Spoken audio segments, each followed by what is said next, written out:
Hello, and welcome back to LEGO Custom Reviews. Today, we'll be reviewing a figure of the inverted suit Spider-Man from Spider-Man No Way Home.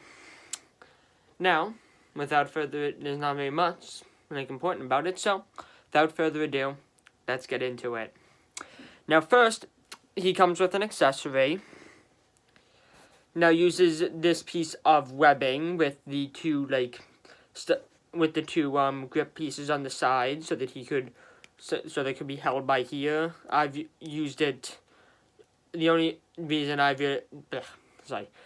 time I've ever really used these is if I have a figure like who I want to have trapped with webs. I'd usually maybe put two, one to like covering them each side to make it look as if Spider-Man had webbed them up to usually use against Spider-Man enemies.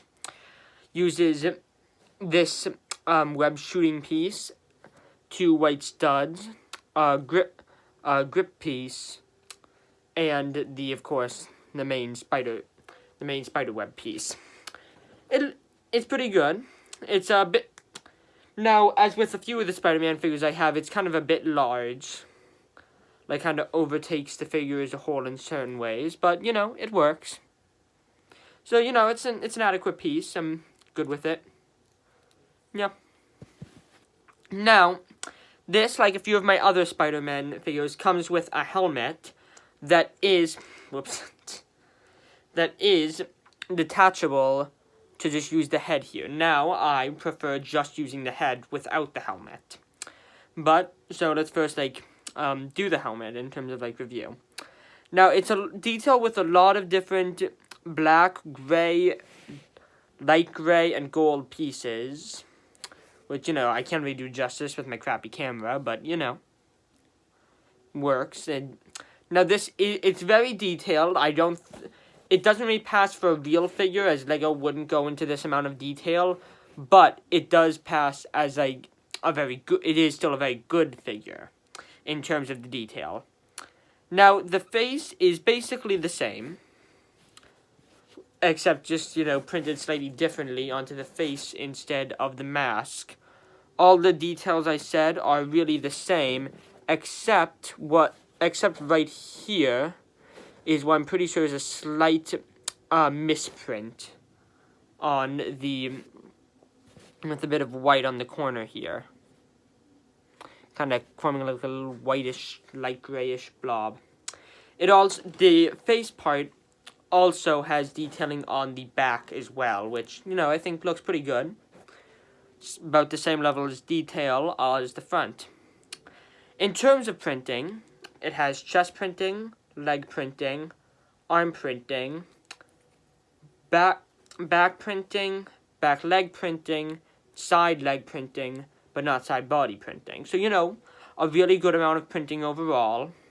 Now, all of it, I would say, similar to the face, is very detailed to a point where it's clearly not an official LEGO figure, but also is still a very good figure. Let's start with the arms here.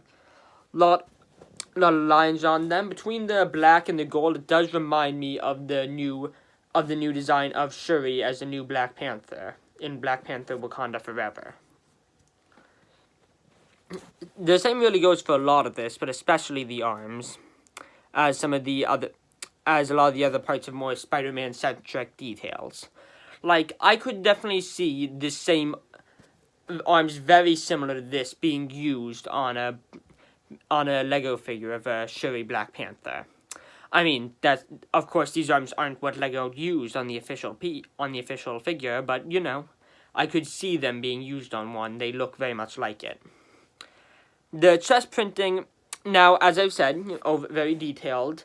The only problem with the detailing is you can't really see the spider on it, as it's very small, and just when compared with all the smaller details, doesn't really stick out that much. So, I do have that problem with it. Now, on the back, that's certainly not a problem. You can see the spider very well. And, same, just a lot of details. Clearly not an official figure, but still a good figure. Now, the legs, I would say, are on really all sides are basically the same. Got it here, here, and here. My only problem is, while it isn't terrible, I don't think the legs and torso keep great continuity between each other. It's not bad, but there's some, like, they do try and go for the same design, but there's some, like, they're printing slightly off. I don't think that's necessarily a misprint. I just think it's the way it's made. You can see some slight differences. The back just doesn't really have, like, a continuity. Now, this is probably likely how the suit is designed, but it just doesn't have, like, a specific kind of continuity between it. But other than that, there's nothing, like, particularly special about the legs. Overall, I give this figure a 3.5 out of 5. I bought it for $2 on Amazon. Would recommend. Definitely a buy, yeah. Now, I do want to say, I'm considering a change to my channel in using YouTube Shorts to make shorter reviews of Lego figures, and using the non-YouTube Shorts side to do reviews of official Lego sets. Let me know what you think of the idea. And if a lot of you want me to do it, that's how I'll do it. Thanks for watching. Enjoy. Please don't forget to like and subscribe.